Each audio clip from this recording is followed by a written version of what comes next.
అందరికీ praise the lord. ప్రభువైన యేసుక్రీస్తు నామములో మీ అందరికీ శుభములు తెలియజేస్తా ఉన్నాం. ప్రియులారా, అందరు బాగున్నారా? ఈరోజు ప్రభు దినం.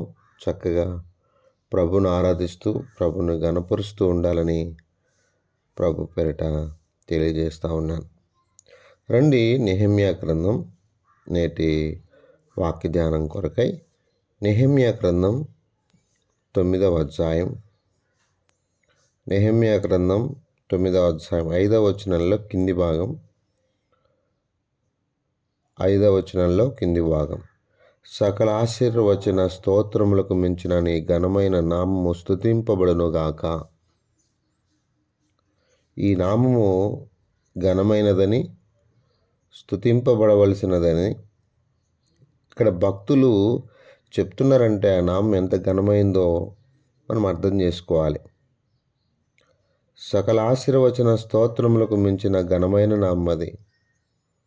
అంటే ఆ నామంలో ఎంత ఆశీర్వాదం ఉందో, ఎంత స్తుతించిన తక్కువ అన్నట్టు మనకు అర్థమవుతుంది.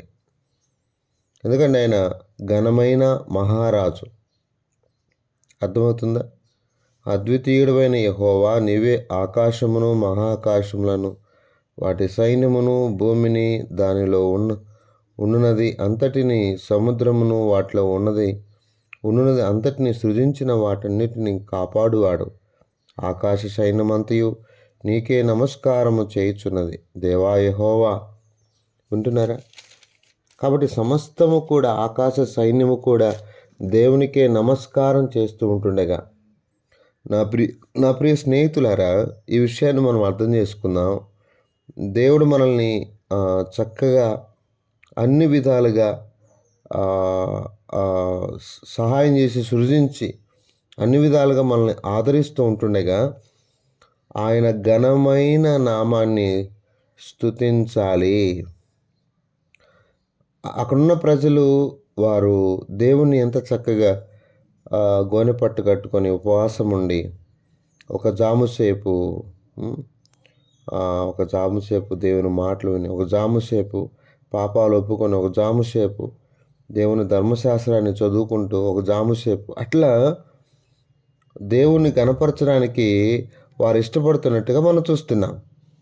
నా ప్రియ దేవుని బిడ్డలారా, వారందరూ కూడా పాడైపోయినట్టు, పతనమైనట్టు ఉన్న పరిస్థితుల్లో ఎజ్రా, నెహెమ్యాలు వచ్చి ఎంత చక్కగా, అందుకే వారు ఏం చెప్తారంటే 8వ అధ్యాయంలో 8వ అధ్యాయం 6వ వచనం 5:6. అప్పుడు ఎజ్రా అందరికంటే ఎత్తుగా నిలబడి జనులందరూ చూచుండగా గ్రంథమును విప్పెను. విప్పగానే జనులందరూ నిలబడిరి. ఎజ్రా మహాదేవుడైన యెహోవాను స్తుతింపగా జనులందరూ తమ చేతులెత్తి ఆమెన్ ఆమెన్ అని పలుకుచు నేలకు ముఖములు వంచుకొని యెహోవాకు నమస్కరించిరి. అంటే ఎజ్రా వచ్చి చేసింది ఏందయ్యా అంటే, ప్రజలు తప్పిపోయారు, ప్రజలు పాడైపోయారు, ప్రజలు పాపంలో పడ్డారు. అలాంటి ప్రజలను దేవుని వైపు, దేవుని కనపరిచే వైపు తిప్పుతున్నాడు. ముఖ్యంగా మహాదేవుడు అని చెప్తున్నాడు.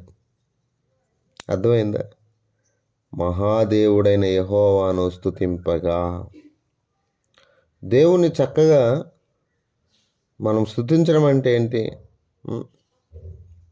నా ప్రియ స్నేహితులారా, దేవుని వాక్యాన్ని శ్రద్ధగా చదివి దేవుని లేఖనాల ప్రకారం జీవించడం నిజమైన దేవునికి స్తుతి చెల్లించడం.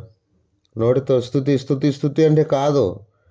3వ వచనం, నీటి గుమ్మం ఎదుటున్న మైదానంలో ఉదయం మొదలుకొని మధ్యాహ్నం వరకు నిలుచున్న ఆ స్త్రీ పురుషులకును తెలివితో వినయంగల వారందరికీ చదివి వినిపించుచూ వచ్చెను.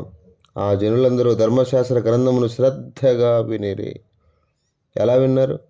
శ్రద్ధగా విన్నారు. నా ప్రియ స్నేహితులారా, ఎంత శ్రద్ధగా విన్నారంటే ఉదయం నుంచి మధ్యాహ్నం వరకు, కొన్ని సంఘాల్లో 15 నిమిషాలు ప్రార్థన, 15 నిమిషాలు వాక్యం, ఒక 10 పాటలు పాడతారు. మరి యాడ ఉందో నాకు అర్థం కాదు, కానీ వాక్యం చదవండి, వాక్యం చదవండి. చూడండి, దేవుని వాక్యాన్ని బాగా చదివి విన్నారు, చదివి వినిపించారు. వాక్యము చదివి వాక్యములో ఉన్న విషయాలు నేర్చుకుంటే తప్ప కొన్ని బుర్రలకు అర్థం కాదు. ఉదయం మొదలుకొని మధ్యాహ్నం వరకు, ఉదయం మొదలుకొని మధ్యాహ్నం వరకు ఇలా చక్కగా దైవికమైన క్రమములో మనం ముందుకెళ్ళడం మనకెంతో మంచిది. దేవుని లేఖనాలు మనం అర్థం చేసుకోవడం, మహాదేవుడైన ఆ దేవాది దేవుణ్ణి ఘనపరచడం, స్తుతించడం, ఆ వాక్యాన్ని వినటం, ఆ వాక్య ప్రకారం జీవించటం, పాపమును ఒప్పుకోవడం, పరిశుద్ధంగా జీవించడం, ఇంతకంటే గొప్ప ఏముందండి? అర్థమైందా? ఇంతకంటే ఏముంది? ఎజ్రా గారు వచ్చి దేవుని వాక్యాన్ని చదివి వినిపిస్తూ ఉన్నాడు. 8వ అధ్యాయం 18వ వచనంలో వారందరూ తప్పిపోయారు, ఏడుస్తున్నారు. ఇప్పుడు దేవుడు ఆయన బలపరుస్తూ ఉన్నాడు. ఎజ్రా గారు దేవుని వాక్యం చెప్పి వారిని సరిచేస్తూ, ఇదియుగాక మొదటి దినం మొదలుకొని కడవరి దినం వరకు అనుదినము ఎజ్రా దేవుని ధర్మశాస్త్ర గ్రంథమును చదివి వినిపించవచ్చును. వారు ఈ ఉత్సవమును 7 దినముల వరకు ఆచరించిన తర్వాత విధి చొప్పున 8వ దినమున వారు పరిశుద్ధ సంఘంగా కూడుకొని 7 దినములు వాక్యం చదువుతానే వచ్చాడు. దైవజనుడు భక్సింగ్ గారి కాలంలో 7 దినాలు 10 దినాలు సమాజ కూడుకలు జరుగుతూ వచ్చేటివి. వాక్యాన్ని వినిపిస్తూ వచ్చేవాళ్ళు. పాపాలు ఒప్పుకునేవారు పాపాలు ఒప్పుకుంటూ ఉన్నారు, సేవకు వెళ్ళేవారు సేవకు వెళ్ళేవారు. అర్థమైందా? కాబట్టి బాప్తిసం తీసుకునే వాళ్ళు బాప్తిసం తీసుకునేవాళ్ళు. ఆయా రీతులుగా దేవుడు అనేక మందిని దర్శిస్తూ ఉండేవాడు. కనుక సమాజ కూడుకలు ప్రారంభించి అద్భుతంగా సేవ జరిగిన దినాలవి. కాబట్టి జాగ్రత్త పడదాం. నా ప్రియ స్నేహితులారా, సకల ఆశీర్వచన స్తోత్రములకు మించిన ఆయన ఘనమైన నామాన్ని స్తుతిద్దాం, ఘనపరుద్దాం. ప్రతి ఆదివారమున చక్కగా సమయానికి దేవుని మందిరానికి వెళ్దాం, దేవుని వాక్యాన్ని విందాం. మధ్యలో అటు ఇటు పోకుండా మధ్యాహ్నం వరకు అక్కడ ప్రజలు నిలబడి ఎంతో జాగ్రత్తగా దేవుని ఆరాధిస్తూ వచ్చారు, ఎంతో జాగ్రత్తగా దేవుని గణపరుస్తూ వచ్చారు. ఎందుకంటే ఆయన నామము సకల ఆశీర్వచనానికి కారణం ఆ నామమే, సకల ఆశీర్వాదాలకు నిలయం ఆ నామమే. కనుక ఆ నామాన్ని స్మరిద్దాం, ఆ నామాన్ని గణపరుద్దాం. యెహోవా నీ నామము ఎంతో బలమైనది, ఎంతో ఘనమైనది. యెహోవా నీ నామము, ఆ నామం ఎంతో ఘనమైనది, ఎంతో బలమైనది. రండి ప్రార్థన చేసుకుందాం. పరిశుద్ధుడు అయిన తండ్రి, కృపగలిగిన దేవా, మీకు ఎంతో వందనాలు. మీరు ఇచ్చిన ఈ తలంపుల కొరకు స్తుతిస్తూ, ఆయన ముఖ్యంగా సకల ఆశీర్వచన స్తోత్రములకు మించిన నీ ఘనమైన నామమును మేమందరము స్తుతించడానికి, ఎందుకంటే మా సృష్టికర్తవు నువ్వు, మమ్మల్ని సరిచేవాడవు నీవే తండ్రి, మా జీవితాలు కట్టగల దేవుడవు నీవే గనుక సరైన విధానంలో నిన్ను ఆరాధించుటకు స్తుతించుటకు మమ్మల్ని అందరినీ సిద్ధపరచమని, అట్లు సృష్టి అంతా కూడా ఆకాశ సైన్యమే నీకు నమస్కారం చేస్తూ ఉండగా పాపాత్ములైన మేము నిన్ను ఎంత స్తుతించాలి ప్రభువా.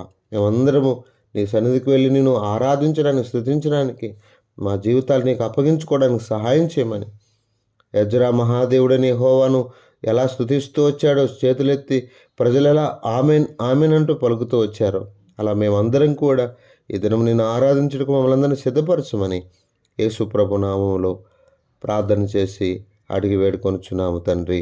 ఆమెన్.